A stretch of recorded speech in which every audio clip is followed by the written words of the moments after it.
Welcome to the Acronym podcast, the only B2B marketing podcast where we don't care about CPLs, MQLs, and SQLs, and instead I'm going to be sitting down with the industry's top thought leaders, business owners, and entrepreneurs to uncover how they were able to build the confidence to make the leap into entrepreneurship and ultimately break free of those golden handcuffs. I'll also be discussing my own story, scaling a multiple six-figure marketing agency in under 12 months, and hope to be able to inspire the next generation of digital marketers to make that leap into entrepreneurship. I'm your host, Chris Roach.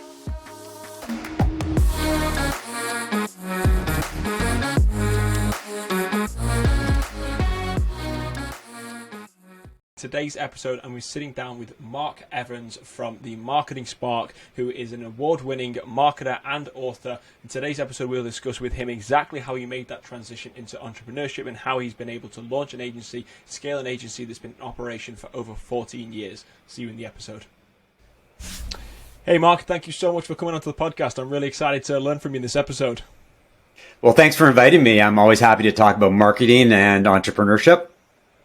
Yeah, absolutely. We were talking kind of prior to kind of hitting record, and I think for all of the guests that are coming on, all of the marketing agency owners, those that have been in the kind of marketing consulting gig, I think you have perhaps the longest tenure with this, so I'm very excited to see what we can learn, obviously, from your experience. You know, this isn't your first year of consulting, this isn't your first rodeo with this, so, you know, I'm excited to learn, you know, someone that's been in this game for as long as you have, you know, how you've had the success that you have, you know, for a decade plus of being a marketing consultant. It has been an interesting journey, a lot of ups and downs, pivots, twists and turns. But I will say that it is the best move that I've ever made professionally. I never thought I'd be an entrepreneur. I never thought that I'd run my own business. I was a very good foot soldier. For many years, I was a newspaper reporter. And I kind of fell into being an entrepreneur and running my own mini agency. And I've never looked back. It's been amazing. That's awesome. That's where I hope to be in 10 years' time. I'm on year one right now. We've just got past year one, so we've had obviously an explosive year ourselves with kind of the first 12 to 18 months of launching Catalyst. But I hope to be in the position that you're in 10 years. You know, I very much admire what you've been able to accomplish with that. I'd love to kind of just dive in kind of straight away. You know, a little bit of a brief background on Marketing Spark. You know, what is it exactly that you do, and kind of how do you differentiate yourself as a marketing consulting firm?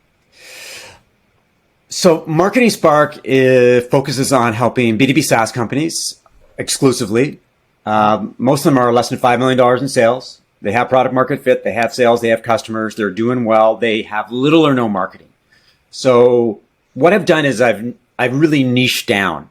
In some respects, it's like backing yourself into a corner because you're only focused on a certain type of customer and a certain size of customer. But the upside is that I'm very focused, laser focused on who matters to me, and the people who fall into my target audiences, they know exactly whether I'm for them or not. So when they look at so it's all about positioning yourself as the option, the best option for the people that you want to do business with. Absolutely. I'd love to kind of dive into that with niching down, because that's something that it's a question I get asked when I'm consulting with marketers that are looking to go into this. It's a question I get asked by current marketing agency owners. You know, how important is it to niche down? Do I want to niche in the beginning? My advice is usually to stay a little bit broader, at least when you're starting off. So I'm curious, you know, at what point did you make the decision where you said, hey, now we're going to go and we're only going to work with these type of companies? That's an interesting question, because in the early days, as a consultant, particularly the first year, you basically take anything that falls within your wheelhouse, even if you have to stretch yourself a little bit, because you need the revenue, right? And and I noticed that you've been in it for a year, and I will tell anybody who's thinking about consulting is that you have to give it a year. You have to give it a fair shot. You can't straddle the fence between, well, I'm going to go into consulting, but I'm also going to, if a good job opportunity comes along, I'm going to do that too, because you don't give consulting a chance to succeed. So I was talking with somebody who's just left a very high-profile, venture-backed company as the head of SEO. And he's saying, well, I'm thinking about doing my own thing. And my thing is, do your own thing, but go hard for a year. Yeah. So the first year is the hardest. And you have no referrals. You have no track record. You have no customers. So you take anything. But as you go along, what happens is two things happen. One is that you start to get a sense of what your skills are and and the places where you succeed. And you you get to get a sense of the type of clients who love what you do. They see ROI. So what you offer, they need. So there's a marriage that happens in time. So there's a sort of, so it's, you almost find your product market fit, to steal a B2B SaaS term. Yeah. So for me, I fool around with a lot of things: brand storytelling, digital marketer, digital marketing consultant, B2B strategist. And I rallied around three things: positioning, messaging, and content-driven strategies. Those are the three things that I do. I don't do SEO. I don't do SEM. I don't do ABM. Well, I guess I do a little bit of that now. But so I niche down. And I'm very clear to people: if you need these type of skills, if you're a B2B SaaS company and these type of skills, I'm for you. We should talk. Yeah.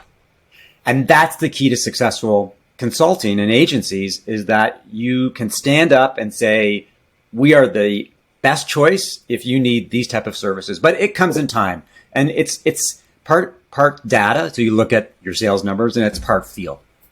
Yeah, and it's interesting you say that there's a 12... to me, it's a 12-month inflection point, and I've experienced it because we've just been through it. For the first 12 months, we're going out, we're aggressively trying to find clients. We don't really have the referral network set up. We don't have people organically coming to us. As I'm sure you've seen, we've been connected for a while on LinkedIn now. I'm very aggressive with my content on LinkedIn. I'm publishing stuff all the time. I'm trying to build this personal brand, and it took, I would say, 6 months of publishing content every day before we actually closed a deal from coming inbound because of my LinkedIn. It takes time to build it up. And now we're in a position 12 months later where we don't have to have a sales team, because everybody just comes to us and they know about us, and we now have these referrals set up. We have the kind of proof of concept, we have the case studies.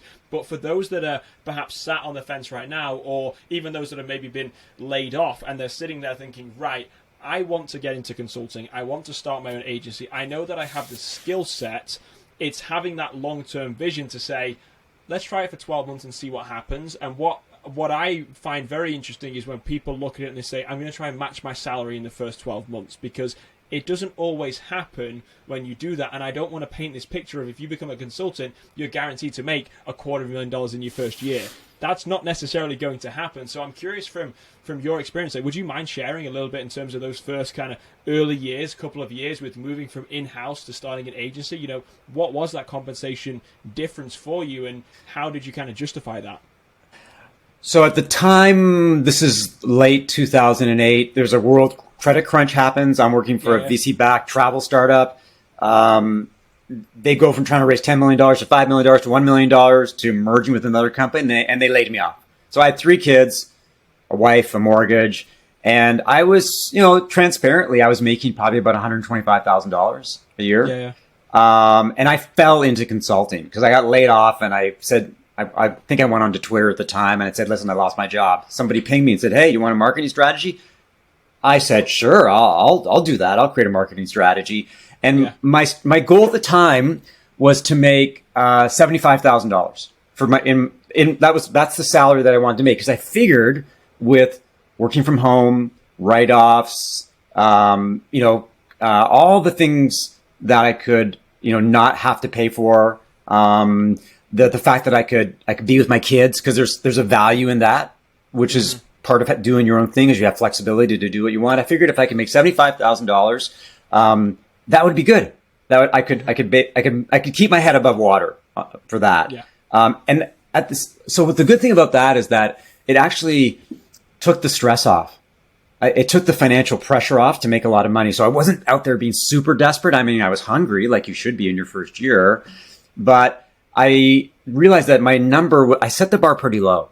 And as it turned out, through luck and hustle, I made more than that. But I think for a lot of, people getting into consulting, you're not going to hit a home run right out of the gate unless you've got an amazing track record, a personal brand. People are knocking at your door saying, can we get you to do some consulting for us? And you have to turn them down because you got a full-time job. If you're one of those people, you just can rock it right away. But for the rest of us, mere mortals, we got to hustle. You got to build your personal brand. People got to learn to trust you and get a sense of what you do and whether you matter to them, which is really important. And the other thing that I will emphasize, it's not just the doing to be a consultant, it's selling. So a lot of people are good at SEO or Facebook advertising or content marketing. They can do it. They got the skill set, but they can't sell. They don't know how to sell. And so when I meet people who say, I want to be a consultant or I want an agency, it's like, you got to do both at the same time. Are you willing to do that? Or are you the person that just needs business brought to you by someone else? If that's you, don't go out on your own because you'll probably be unsuccessful. Or do it as a part-time while you have your full-time job. Do it as a freelancing, side gig. I always say my biggest superpower as a marketer is the fact that I was in sales for 5 years before getting into marketing. I've been a chief revenue officer. I scaled sales teams. I know how to sell, and I'd come from scaling a multiple $1 million software development agency to getting into now a marketing agency. It was never a question of whether I could find clients. To be honest, at the beginning, it was a question of I've never managed clients in this capacity. I knew I could do the marketing. I knew I had the talent to do that, but it was the overall infrastructure for me was kind of the biggest question mark. Is I've never run an agency by myself. I'd had 5 partners. We were a 25-person team, and I'd been responsible for all the sales and marketing for that. So I knew kind of going into that I had that skill set. But when a lot of marketers come to me now and they say, hey, we want to go out and we want to be able to, kind of emulate what you've done. I want to, make multiple 6 figures in my first year. First question I ask is, well, how many cold calls have you made this week? Well, none. Well, exactly. That's why. Those are the difference makers in your first year that a lot of marketers aren't really, I think, aware of, and then secondly, willing to do. And there's not enough marketers really talking about, marketing agency owners talking about how they've managed to do that, because everybody wants to paint this picture of I'm a marketing consultant and therefore my online brand, my personal brand, my online presence, my marketing ability is what attracts people to me. A lot of the times it's also a strong sales background as well. I totally agree with you. And one of the things that I think people get misled when they see people like you and I on LinkedIn and we're posting and we're commenting, people are thinking, well, that's your lead gen. That's how you drive people to knock on your door and say, hey, can you help me? There's a lot more that goes on behind the scenes. And for me, it's conversations. So I leverage LinkedIn in a major way, but I'm always looking for opportunities to ping someone and say, hey, do you want to compare notes? Do you want to jump on a call? Looks like you're interested in positioning. Like I'm always selling. Like I'm always selling in some way, shape, or form. Mm-hmm. And that's the hard part about running an agency or being a consultant. It's a balancing act. When you're doing, it may not be enough time for selling, so you back off, right? And when you're trying to sell all the time, you don't do you may not do the work as well as you should, and that suffers. Mm-hmm. So it's a constant balancing act to make sure that you're doing both really well at the same time, and that comes, with experience and having systems and methodologies and things like that.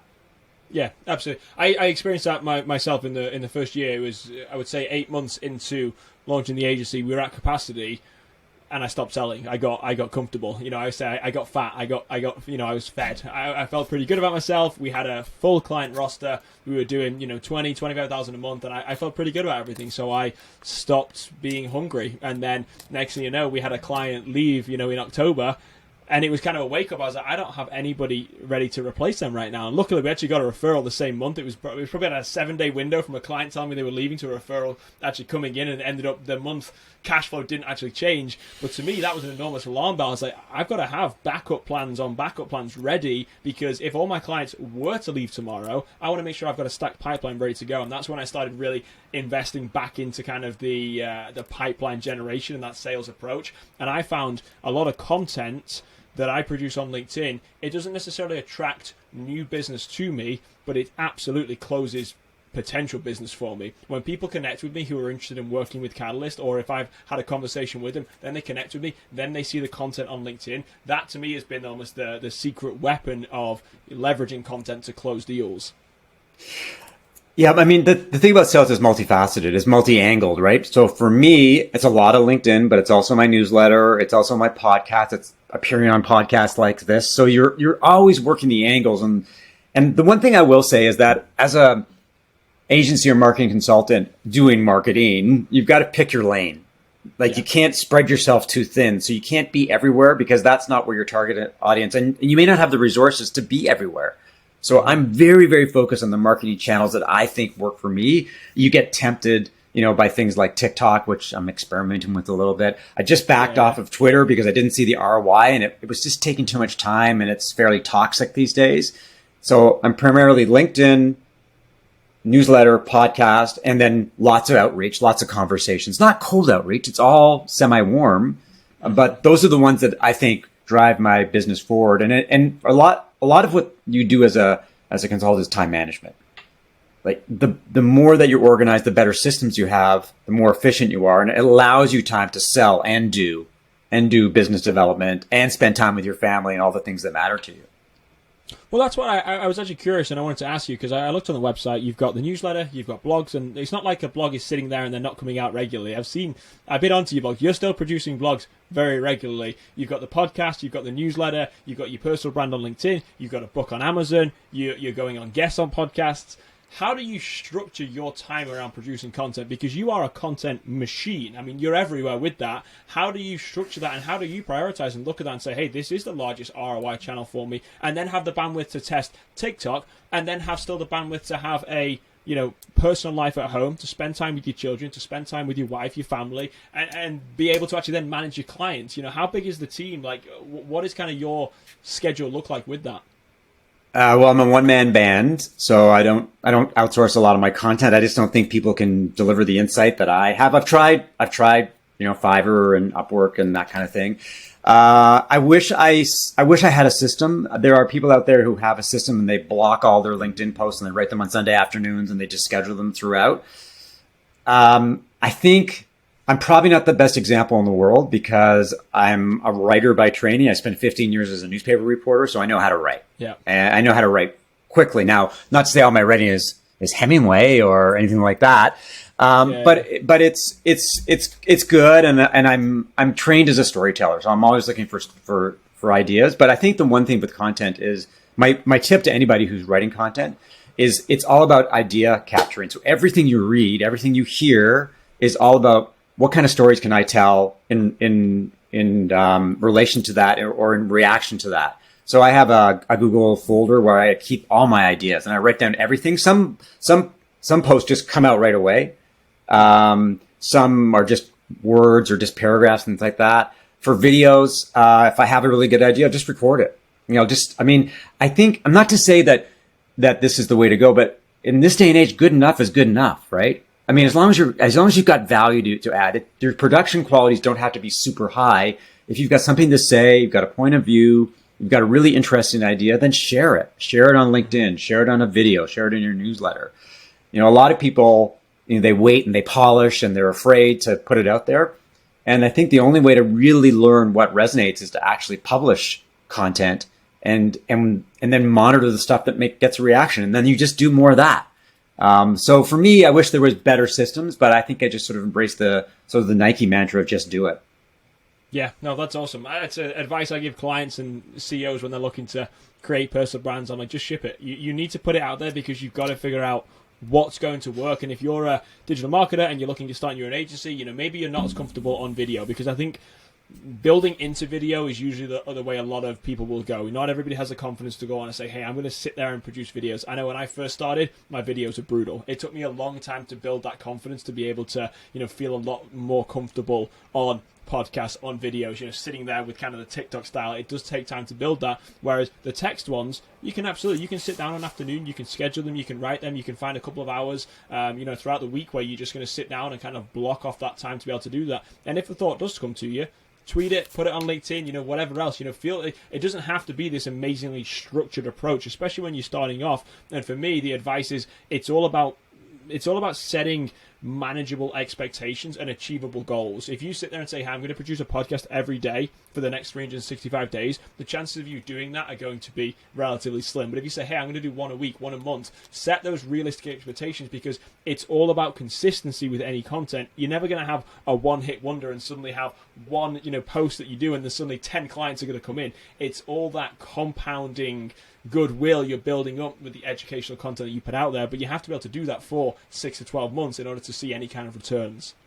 Yeah, exactly. I mean, there's a guy in the Valley, Paul Graham, who's very well known, and he does one newsletter a month. That's it. But he has a huge following because he has established expectations in terms of when you're going to hear from him. So you're right. It is about consistency, putting that podcast out every so often, writing on LinkedIn pretty much every day. The one thing that I will circle back on is video. And it's probably something that I should have embraced earlier, because the video allows you to personalize your brand. It allows you to get your face front and center because people buy from people, especially when you're running a small agency or a small consulting firm. There's lots of people who do what you do, but if they like you, you look like a good person. They like the tone of your voice. They like the way that you present yourself. Then it's a great way to build trust and authenticity, and that will maybe spark a conversation. If you're just hiding behind words, pumping out blog posts all the time, yes, you can be effective, but I think video is a very, very effective tool. And this day and age, you can make a video for LinkedIn. You can post it on TikTok. You can put it on Twitter. So one video can be a lot of places. You can put it on your website. So I would really try to see if you could leverage video to put your face out there so that you can build brand affinity. And the other thing that I will say, I mean, I do a ton of video content, as you know, from TikTok and LinkedIn. And what I find is that when I get onto a sales call with someone, they immediately, when we get on a call, they relax because they know me, they know the face, they've seen the content, and I know they've been the content, they've liked content, they come in, they've mentioned it on, how did they hear about us? And when they come onto that first sales call, there is a certain expectation and certain comfortability that they have with me because they feel like they know me. I have no idea who a lot of these people are when they first come in, just to be truthful. When they come in and it's a VP of marketing who maybe I've connected with a couple of times and they haven't been producing content, I don't have that same relationship with them, but they come onto the call and you can see them just go, hey, how are you? It's nice to finally meet you, as if it's like some long time coming. And when you build that content and you build that trust, like you say, people can buy into you and your story, and that's a very powerful element to build of your business, especially if you're going more of this solopreneurship, one-man show, come work with me personally, rather than, hey, we're a $50 million agency, come work with us because we do this and we're the lowest cost. When you're a consultant, people want to work with you directly, and that allows you to build that trust and that brand. Absolutely. And I think that, as I said earlier, people buy from people. We don't buy from these sort of conglomerates or these unknown entities. And they like you and they trust you and they know and they see what you write and they see what you say, and they say, this person is smart, they've got some great insights, I want to at least see if I can tap into their knowledge. The one thing I will say about conversations is be open to all kinds of opportunities and all kinds of conversations. There's lots of people will be tire kickers. They'll try to get or they'll ask you for advice, or they'll ask you for jump on a free call. I do it all. Like, you never know what's going to happen when you talk to somebody. And often my best sales opportunities come from not to the person directly, but the people they know in their networks. So if you come across as being helpful and a good person and being friendly and generous, then that builds goodwill. So when they find people who need the skills that you have, it's this sort of network effect that happens in the real world. And so I just position myself as someone who's got a lot to say, someone who's willing to share. And if you want to ping me, hey, listen, bring it on. I'm happy to talk to anybody. And I think when you're starting off, you have to have that mentality. There's no such thing as a bad sales call with that. And we have it now. We had a client that signed this month that was a referral from somebody that I'd offer advice from. They posted in a Slack community they were looking at advice at working with a Series C company. I said, hey, I'm happy to jump on 30 minutes. We weren't a good fit for what they were looking for, but then they referred somebody 2 months later who then was a great fit, and we know we have that kind of referral network now set up. Like, there's no such thing as a bad call when you're first starting off. The only caveat that I would say to that is you do have to be a little bit careful with your time management. I personally will block off, like Friday afternoons, for instance. I'll sit down with a lot of marketers, and that's more of my conversational style. I'm not trying to necessarily, I don't have an agenda, I'm not trying to get anything out of it. It's more what I would call my networking is what I'll do on Friday afternoons, because I can just block that off. I can have 6 or 7 calls back to back, and that allows me to continue to expand my network and build real relationships outside of just commenting or liking on LinkedIn. The one thing I do want to talk to you about is the idea of packages as part of the sales process. So as a consultant, if you're a digital marketing consultant, and someone approaches you and says, what do you do? Well, I do digital marketing. I do content marketing. I do social media. And they really don't have a sense of what they have a sense of what you do, but not how they can buy from you. And so one of the things that I would advise people from a sales perspective is after you have that conversation, after you sort of establish that relationship, what I would do is I have 3 packages or 4 packages that I can sell. You can buy package A for X. You can buy package B, package C, or we can do some custom work. because you want to make the buying process as simple as possible. You want people to just look at the packages or whatever you're selling. I want that. It's like going to a diner. Yeah. If you go to the diner and there's only 6 choices, it makes ordering really easy because it just boils down the ocean to things that you want. So packages is one thing. And the other thing that I would stress is methodologies or processes. So people want to know what they can buy from you, and they also want to know how you work with them. So what's the journey that you're going to take them on? When we start a relationship, it's going to start with this, and then we're going to move to this, and then we're going to move to this. So in my business, for example, I always start with positioning because I want to get that customer story. I want to understand, what do you do? Who do you serve?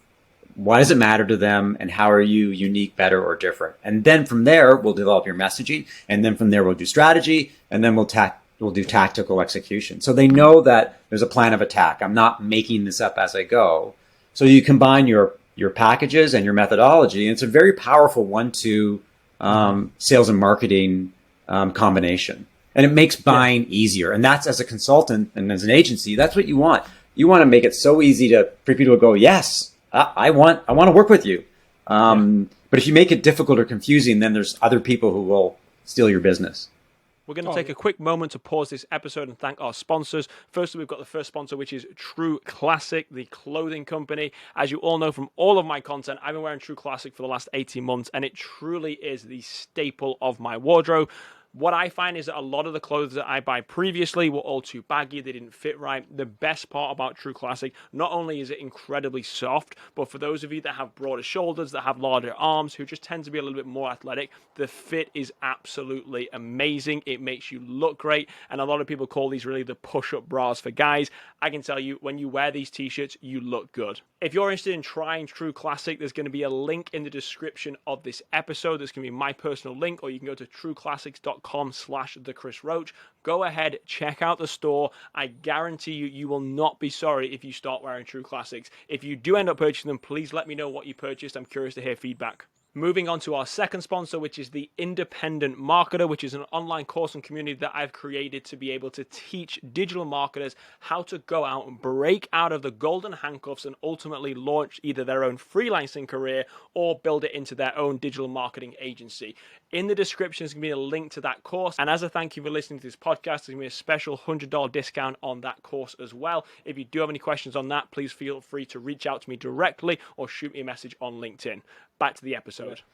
So talking about the packages, Mark, you talked about the way that you can build into packages to offer to potential clients. As someone that's starting off, this maybe seems like a lot, and how important is it to create these packages, and how long should you be spending creating these packages when you don't have any customers, or should this be something that you figure out as you go? Because to me, there's a lot of people that are going to sit there and they're going to procrastinate, and they, I don't have my packages ready, so I can't possibly go and message somebody on LinkedIn because I don't know how to sell. So how much of that can you learn as you go, and how much should you be setting up in advance?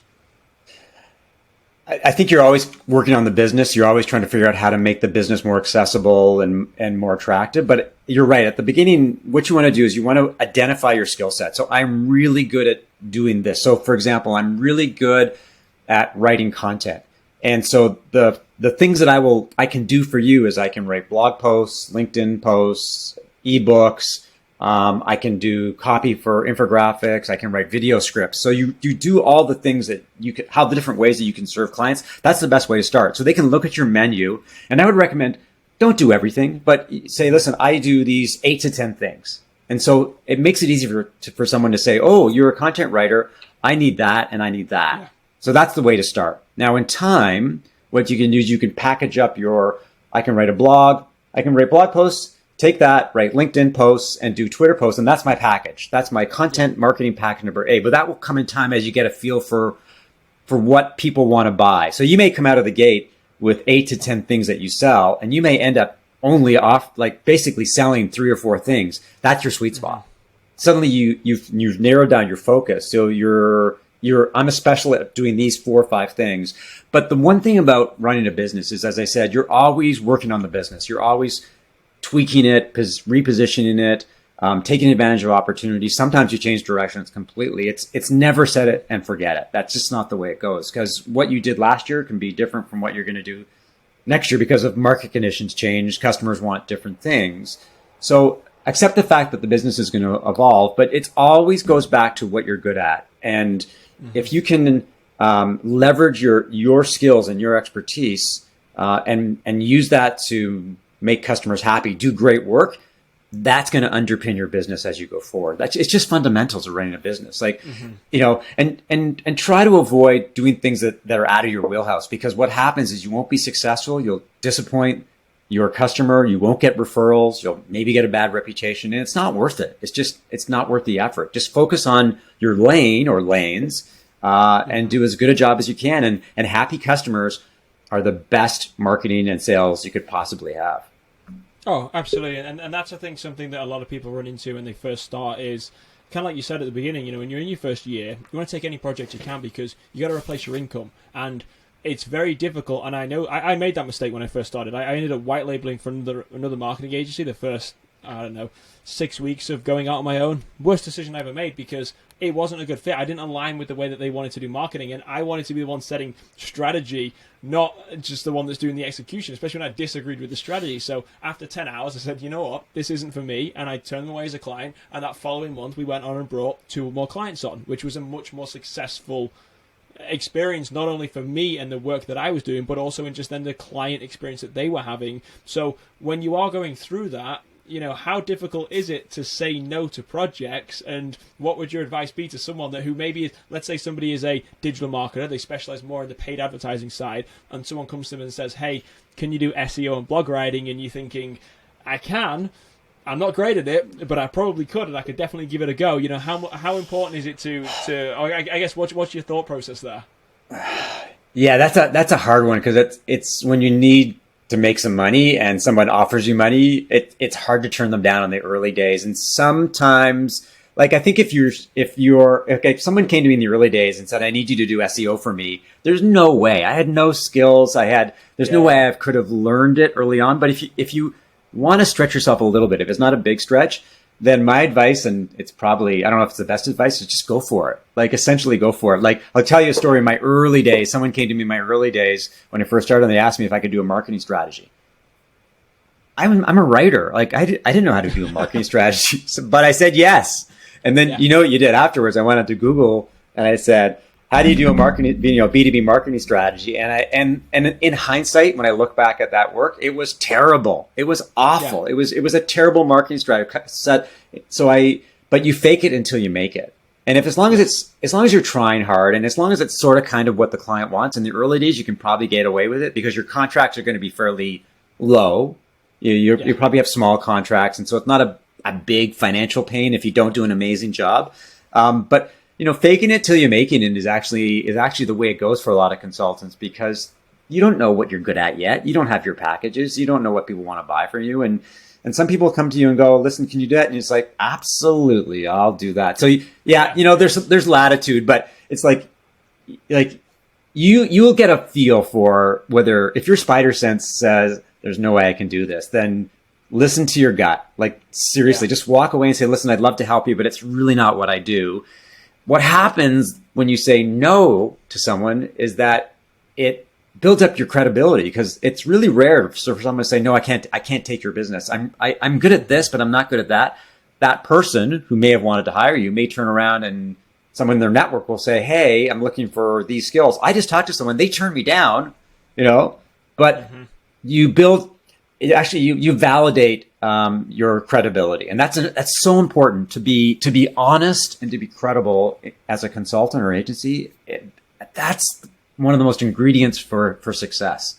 Especially in the agency space, because it doesn't matter what agency industry you're in. Everybody has a story where they've been burned by an agency. We have it now. Clients come to us and like, hey, we want to work with you, but we're just a little nervous about working with an agency because we've done this, this, and this. And it's, there is that level of, there's often a lack of confidence from being able to work with an agency. There are obviously some very bad agencies out there that are burning people. So if you can have that credibility where, listen, talk to our clients, talk to the clients we've worked with. And if you're very early on, saying, listen, talk to somebody in my network. I'm happy to do this as a project basis on a 30-day rolling contract. You can get rid of me at any. If you're not happy, worst situation, I'll discount the first month and we'll get you in and we'll build that confidence and we'll build that trust. Get somebody in where you can deliver, because if you can do good work in this industry, you can very much separate yourself very early on, because there are a lot of horror stories out there and there are a lot of agencies that are taking advantage of people that maybe have that lack of understanding, and it may not be as common in B2B SaaS, but when you think about a lot of these mum and pop shop, a lot of these more retail businesses that are outsourcing paid ads, outsourcing marketing, outsourcing SEO, they don't have the technical expertise to be able to really vet somebody, so they have the horror stories, and if that's who you particularly want to go after, there's nothing wrong with going after those kind of clients. That's where having that very strong reputation can be really, really important. Yeah, the one thing I will say, when there's a lot of hesitancy about hiring somebody new who doesn't have a track record, and someone takes the leap of faith and they say, hey, Chris, we will hire you. My hack is look for quick wins. Ask them what their biggest pain points, the ones that are low-hanging fruit. And as a consultant, if you can attack those first, if you can solve their problems, make things better, optimize their website, for example, that builds confidence right away. And then all of a sudden their hesitancy disappears and you're on your way. So there's lots of little things you can do to make customers more confident. Yeah, absolutely. Well, hey, Mark, I've really enjoyed kind of this conversation so far. We are coming up kind of on our time here, so there's two last questions that I do want to ask you. First and foremost, there's a lot of marketers that are listening to this who are looking at starting their own business, they're starting their own agency. Maybe they are, mid to late 20s. Maybe they're later on in their career and they're just deciding that, that they don't want to be an in-house marketer anymore. What's the advice you would give to somebody who is looking to start, that maybe has a little bit of that imposter syndrome, a lack of the confidence to break out on their own, and isn't really sure that they can see this as a long-term kind of 12-month investment for them? Well, one of the ways you can test a market is doing a side hustle, is offering your services on the side while you have a full-time job. So that's one thing. But if it's in you, if you think you've got skills that people want to buy, then often it's just a leap of faith. Entrepreneurship is like going to the lake, right? And you're ready to dive into the lake, but it's cold, and someone taps you from behind and you fall into the lake. And at first it's shocking because the water's cold, but then you swim around, you get comfortable. So it's often that leap isn't as far as you think it is, right? It's not, and the other thing is, what's the worst that could happen?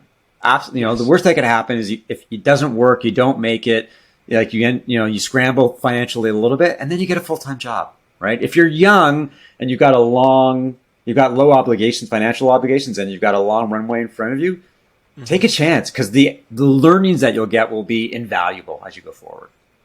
Yeah, I think to me it's a career hack. I think if you're mid-20s and you're looking at doing this, the amount you can accelerate your learning and understanding of marketing as a practice by doing this, because of how many clients you work with, there is no company in the world that can replicate those kind of learnings than you going out on your own. And that's the advice I get anyone that's looking to start, that's a little bit nervous of it. It just there really is very little downside potential, other than potentially a couple of months where you're not making as much, and if you're not doing that at that point, maybe go and pick up something on the side and figure it out until you know what you want to do.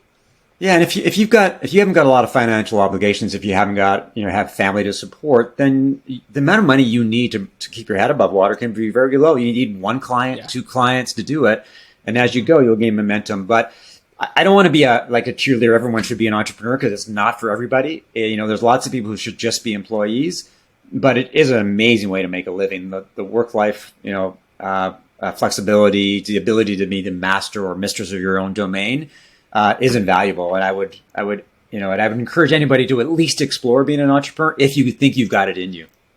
Yeah, absolutely. My thing is, you don't know until you try. And that's the biggest thing. Everybody thinks they have it in them, and not everybody does, but you'll never know if you don't at least try at some point. And to me, right now, beginning of 2023 is the best time to start a consulting firm, because so many companies are looking to lower the cost of working with marketing teams by outsourcing. So there is no greater opportunity than right now to start that.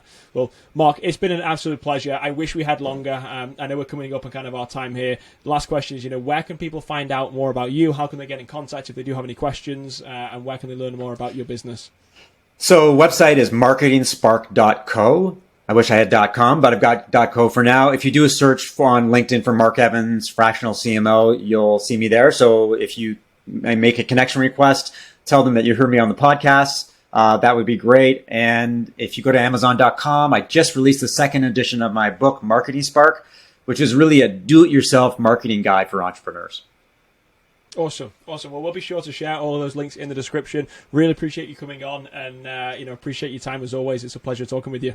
Likewise. Thank you for inviting me. It's been great. And that concludes this episode. If you have any questions, please head into the comments where you'll find all of the available links. If you have any questions on our sponsors, all the links will be in the description. Please stay tuned for the next episode.